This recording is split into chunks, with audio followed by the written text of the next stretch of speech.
جب عمران خان صاحب کی حکومت آ چکی تھی اور ان کو 15 لاکھ روپے ماہانہ سیلری پہ رکھا گیا، اگرچہ اب یہ ریزائن دے چکے ہیں لیکن اس وقت سپریم کورٹ کا فیصلہ موجود تھا اور ان کو اتنی بڑی تنخواہ پہ نہیں رکھا جانا چاہیے تھا۔ پھر رضوان ملک صاحب ہیں،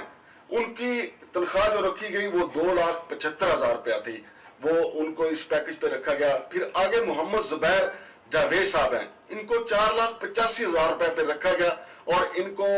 1 جنوری 2019 کو اپوائنٹ کیا گیا۔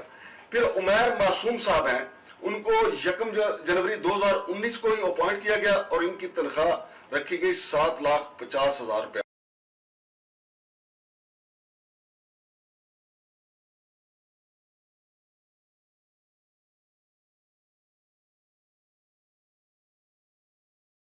میڈیا شعیب اختر کے ساتھ کھڑا ہو گیا تھا لیکن بعد میں ان کی صلح بھی ہو گئی اور اب وہ معاملہ جو ہے وہ T20 ورلڈ کپ میں کون کس کا کتنا پارٹنر تھا وہ بعد میں ایک رپورٹ آ رہی ہے اس میں آئے گا، لیکن شعیب اختر کو 11,11,000 روپے ماہانہ پہ رکھا گیا اور ان کے ساتھ 4 جنوری 2019 کو کنٹریکٹ کیا گیا۔ پھر آگے خرم جاوید صاحب ہیں، ان کا پیکج وہ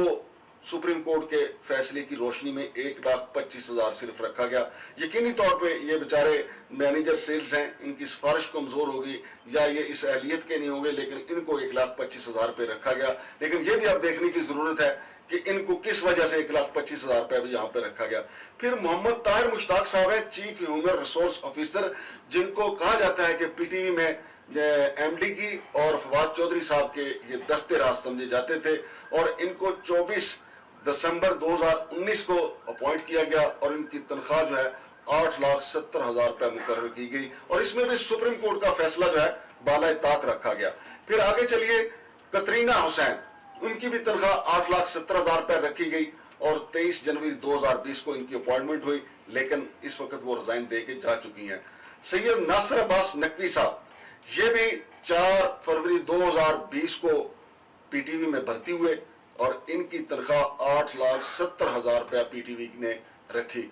ان کی کارکردگی ناظرین اگر کہیں آپ کو نظر آتی ہو تو مجھے بتائیے گا کہ جناب سید ناصر عباس نقوی صاحب نے کیا 4 چاند لگائے ہیں ہمارے پی ٹی وی کو۔ پھر ندا مرزا صاحب ہیں،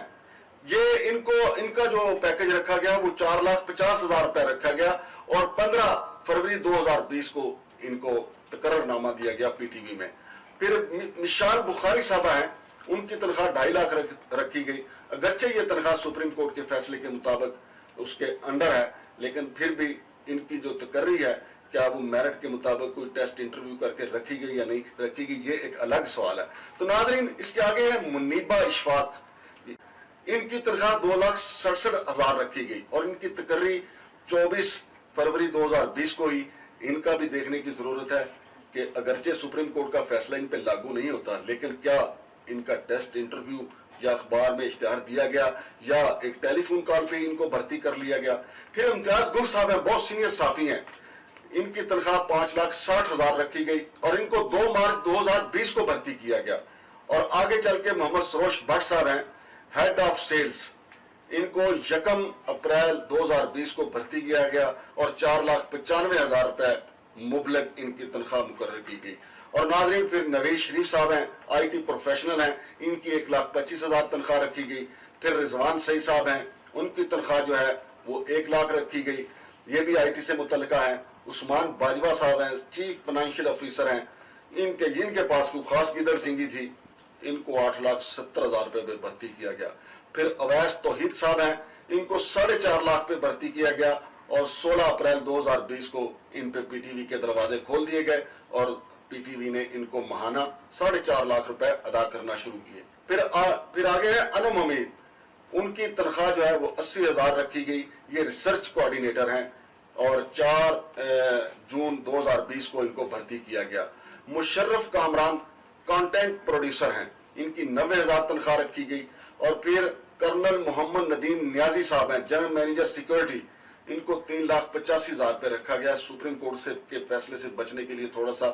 اوپر لے جایا گیا ہے، 35,000 اوپر لگایا گیا ہے، لیکن دیکھنا یہ ہے کہ کیا یہ سیکورٹی کی ذمہ داریاں ادا کر بھی رہے ہیں رہیں یا ان کی کوئی سفارش تھی یا واقعی ان کو میرٹ کے مطابق نوکری دی گئی یا ان کا ذاتی تعلق فواد چودھری صاحب سے تھا۔ تو ناظرین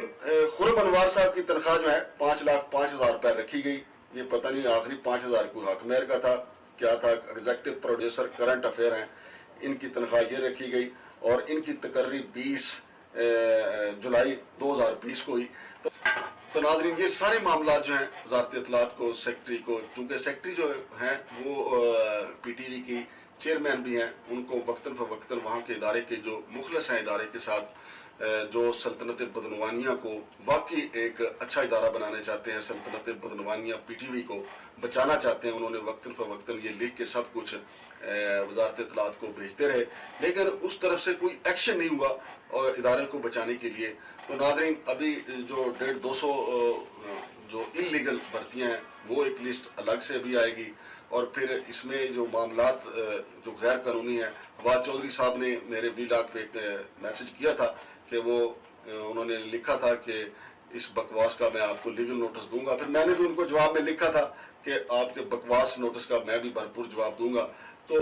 مجھے امید ہے کہ فواد چودھری صاحب عدالت میں جائیں گے تو میرا کام آسان ہو جائے گا، تاکہ یہ ساری چیزیں ہم اٹھا کے وہاں پہ عدالت کو پیش کر سکیں. پہلے بھی عدالت میں معاملات موجود ہیں، اسلام آباد ہائی کورٹ میں یہ معاملات موجود ہیں، اور وہاں ہم بھی پارٹی بن جائیں گے، کام آسان ہو جائے گا. لیکن ناظرین میں آپ کو یہ بتا دوں کہ یہ فرح گوگی اور فواد چودھری کے درمیان بڑا کلوز مارجن مقابلہ ہے. تھوڑے پوائنٹ سے ہی کوئی آگے جائے گا، اور مشکل مجھے نظر آتا ہے کہ کسی اور وزارت میں یا کسی اور نے اتنی کرپشن کی ہو. اور مجھے امید ہے کہ فواد چودھری چونکہ ان کا جو پس منظر ہے یا ان کا جو رکھ رکھاؤ ہے، ابھی آپ نے دیکھا ہے کہ جب عمران خان کی حکومت جانے والی تھی، وہ سپریم کورٹ میں جو موجودہ سپیکر قومی اسمبلی ہیں راجہ پرویز اشرف صاحب، ان کے کان میں خسر پھسر کر رہے تھے. وہ ذہنی طور پہ تیار ہیں کہ اگر ان کے خلاف کوئی کیس ویس بنا اور مسلم لیگ نون کی حکومت نے کوئی ان کی منجی پیڑھی ٹھوکنے کا پروگرام بنایا، تو وہ وعدہ معاف گواہ بن کے کوچ کر جائیں گے، مسلم لیگ نون میں چلے جائیں گے، یا آصف علی زرداری صاحب کے ہاتھ پہ بیعت کر لیں گے، چونکہ ان کے کزن جو ہے فرح الطاف وہ پہلے ہی پیپلز پارٹی کو پیارے ہو چکے ہیں. تو ناظرین یہ ہے وہ کرپشن کی داستانیں جو میں وقتاً فوقتاً آپ کو انشاءاللہ العزیز بتاؤں گا. تو دیکھتے ہیں کہ اب فرح گوگی جیتتی ہے یا فواد چودھری صاحب اس کرپشن کے مقابلے میں جیتتے ہیں. شمشاد مانگڑ کو اجازت دیجیے، اللہ حافظ.